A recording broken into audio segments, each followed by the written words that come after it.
All right, this is going to be a short video about this application that I built using Cursor AI, which is an awesome tool. Watch my previous video relating to that.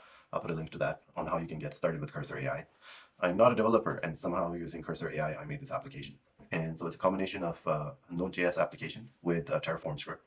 And so what it does is it deploys RDS databases in Western United States, in South America, and in Australia.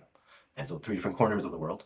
And then it allows you to test the speed of connectivity from your location, wherever you're running this application, to test database performance. And so this only tests write performance, but if you are happy with the write performance, then you'll probably be happy with the read performance, which almost always ends up being faster.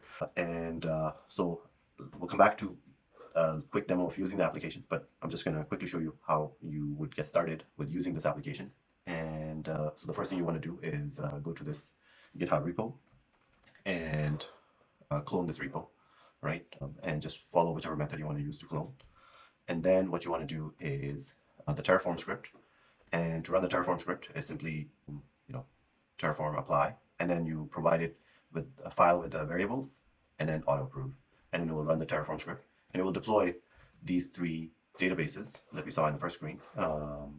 And it'll take a good 10-15 minutes to do that, because deploying these databases takes a little while. It uses RDS with the Postgres engine, and I'm using this variable files. I won't show you mine, which has my secret access key and ID, but I'll show you an example one, which is in the project.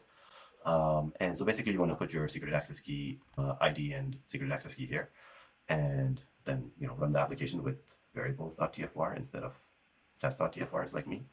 And rest of these variables you can ignore. I'm going to use them for, this actually gets used, so you can choose a strong password. I would only deploy this temporarily anyway, so it doesn't matter. So yeah, so this one actually this variable does get used. The rest of the variables you can ignore. They are for like a future version of this application.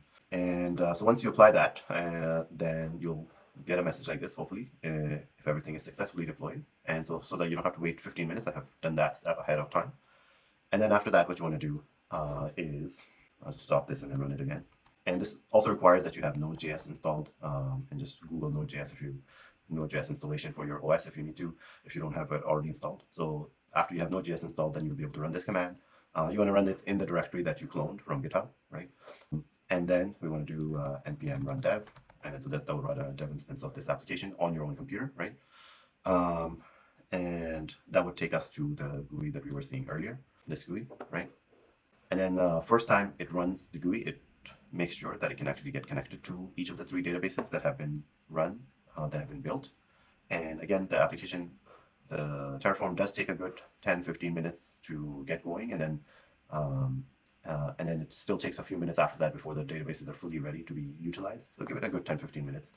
And then you can get started with some testing. So we'll go ahead and do some testing. We'll go to our test files.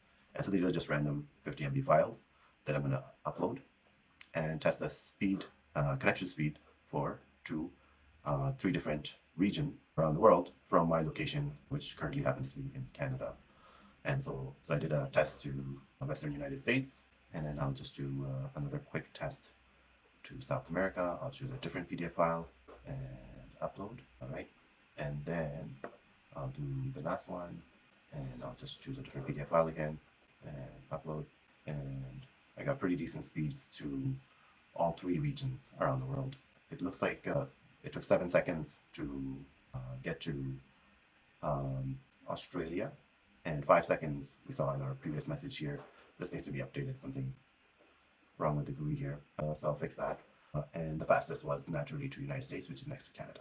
After you're done your testing, you want to make sure to destroy the infrastructure that has been built, because you probably don't want to leave these databases up and running for a long time and accrue charges for no reason, because this is just for test purposes.